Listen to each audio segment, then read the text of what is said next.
Welcome back. Before we get into that, let me just acknowledge these people that sent in comments that we couldn't read. They came in a bit late. Olatunde, Olayemi, Yesufu, Mshelia, Akin Joseph, Ime Okon, and Joseph Wyers Jr. Please just know that your comments came in, but they came in a bit late after the guest had gone. Sorry about that. Okay, I'm going to start this segment with a quote. The Osus are the ones being dedicated to deities in Igbo land, considered as outcasts, are not allowed to mix with the freeborns.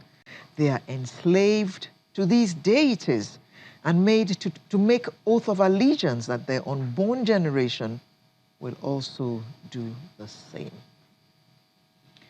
This is the 21st century, and stuff like this is still going on in our country. The stigma of Osu hangs around many generations, and the Osu caste is an ancient practice in Igbo land that discourages social interaction and marriage with a group of persons called Osu. I'd like to welcome to the studio His Royal Highness Eze Sir Ethelbert Chukwudi Ekwelibe, a traditional ruler of Irete in Owerri West local government area. Good morning. Good morning. Thank you, sir, for joining us. Yeah. And along with him is Mr. Chinenye Nwaogo, special advisor to the governor of Abia State on youth development and job creation. Good morning. Thank you. I'm glad to be here. Mr. Nwaogo, we don't bite, you can relax. We also have a Nollywood actor and activist and the convener of the forthcoming December 28th Osu Abolition program, Mr. Joseph Okechukwu. Good morning. Good morning, and thank you for having me. Thank you for joining us this morning. Let me start with His Royal Highness. Tell us more about this Osu business. We thought that things had changed, that times had moved beyond stuff like this. Yes, as earlier mentioned, read out by you, Osu, simply put, is somewhat effort to the deities. And in the process, either the ear or the finger or the toe is cut so that the blood will be split on the deity.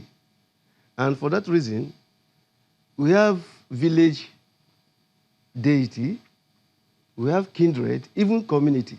So these are the deities where these people are offered.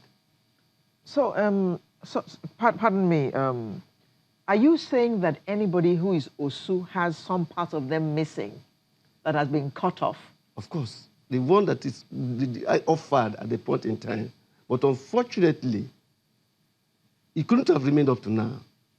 But unfortunately, they made it such a way that it became, you inherit it if you, through birth. So it becomes if my father, for instance, is yes. an Osu, yeah. and he's had his finger or his toe cut off, yes. when I am born, I am also Osu. But, definitely. But my finger may not be cut off. No. Because my father's has already been done. You are now through birth. But say something. Joseph, yes, you're laughing. This is a serious matter. I know. There are some people who were born into this and have grown in it. Yes. And tell me what you've experienced in relating with some of these people. Well, I mean, I started this journey some months back, early this year, actually, you know, to abolish it. I mean, so many people have been on the ground doing this, but more like I kind of decided to like amplify it using my little status. And in the process, I have found out, Eze just gave you one aspect of what is called Osu, okay? It's an aspect, it's very prominent amongst our people. There's another aspect again that is rooted in sheer criminality. What happened back in the days where people were being, you know, it stemmed from slavery. People were being captured and sold into slavery. So what they did was when they identified a guy who had a lot of money or some properties and stuff and said, oh, this guy, I think the best way we can, you know, own everything that he has is to get him and then sell him into slavery. So this Sorry, before you go on, who's buying? the slave masters. You know about the story of the transatlantic slavery. Oh, okay. You're talking about that slavery. That same I thought slavery. This was no, okay. yeah. So we're talking about the origin now. So Okay. they would so people started getting tip-offs, giving them tip-offs. Say, hey, we heard that they're coming for you, and if they would come for you, you're gone. So the only place that those guys could run to for refuge at that time was the Analysts, the deities. So they would run to the deities to hide, and then people would look at them and say, okay, so now they're the properties of the gods. So these guys are now they've suddenly become untouchables. Yes. So the other one that Eze said is one side to it, but this one is also another side to it. And now what happens is that after that, their bloodline, actually, people begin to trace their bloodline and say, look, that person is an untouchable. You cannot do anything with them if you are a freeborn. And in relating to people, what I have seen so far, I'll tell you this, Nota. There's one story that will never leave my brain. A young woman had 6 suitors come for her in 1 year. 6 able-bodied guys, good-looking guys, and she loved them. Her own traditional ruler was the one telling the suitors that, oh, she is an Osu girl. So what many people don't know, which I found out from this whole journey that since we started, is that on account of Osu caste system and the Ohu, there's also an Ohu, maybe we can talk about that. Igbo land has a lot, we've experienced more mass exodus out of Igbo land than during the Biafran War.